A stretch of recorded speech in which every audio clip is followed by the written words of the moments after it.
बेटी का बाप बैल बहुत बड़ा गुनाह बा। समझे भाई ऐसा मत करी, बारात वापस मत ले जाई, तब भरे समाज में हमारी इज्जत चल जाई। बेटी का डोली ना उठ बाप करती है उड़ जा। हामी ब्याह के नहीं मानत, हमार सारा अरमान पर पानी फिर गई। दुल्हन उहे कहाई जौन थान ले आई। अगर अपना बिटिया से मिले खातिर इतना तड़पता रह तू, तो दोनों हाथ में 11 लाख रुपया सहेज ले। चलो चलैया हमारे चौकट। बाबूजी, ये बेटा के दहेज में फ्रीज मिली तो फ्रीज से ठंडा पानी पिया। सब केहू के कोनो न कोनो अरमान बा। जोन तबाही ते कैले बाड़े, उसे तो हमनी के सपना में पूरा पानी फिर गई। टूटल गिलास के हम कैसे जोड़ सकीला? भिखारी के औलाद, ये गिलास जोड़ के दे।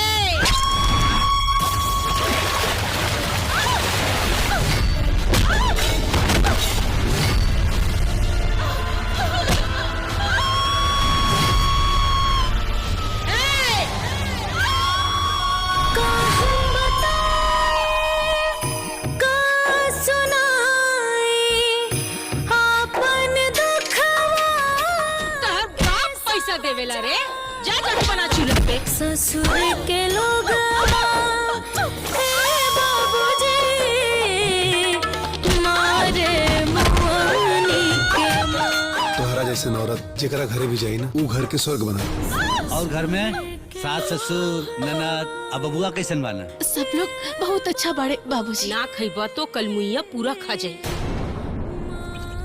हम पानी पी पी के अपन पेट भर रहल बानी, हमरो के भूख लागल बा।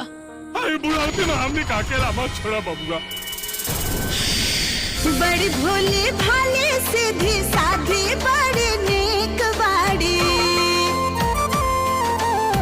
बहुअर हमार तकरारों में एक बाड़ी, घर के बढ़ा वाली रोशनिया। अब लागत बाना राम सीता जैसे जोड़ी। हम खाना वाना ना बनाए। अब ता उगाइल पहिल का जमाना, सासु की है गौरी बहू सुनी ताना। बेसी जे बोली मारब लाठी भाज के, काम के न काज के दुश्मन नाच के।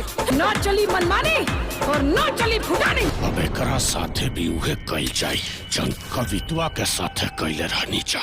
दही जवानी कितनन के जिंदगी लेके जाई, दही जवानी कितनन के जिंदगी लेके जाई, दही जवानी।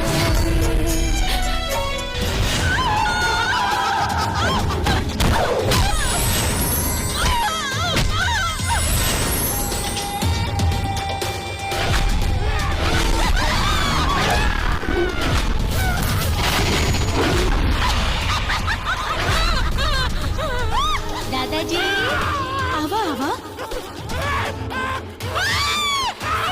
अरे आई हमरा लागे।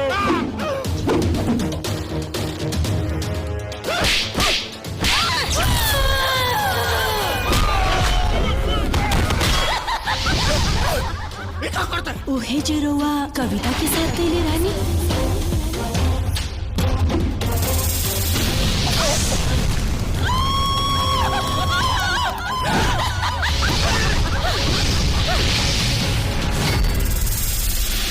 मुँह मोड़ी कहाँ तो चले गईलू हमसे, कैसे करे अंतिम विदाई हो। सिंदूरवा कैसे पहनाई बो, सिंदूरवा कैसे पहनाई बो, सिंदूरवा कैसे पहनाई हो, सिंदूरवा कैसे पहनाई हो।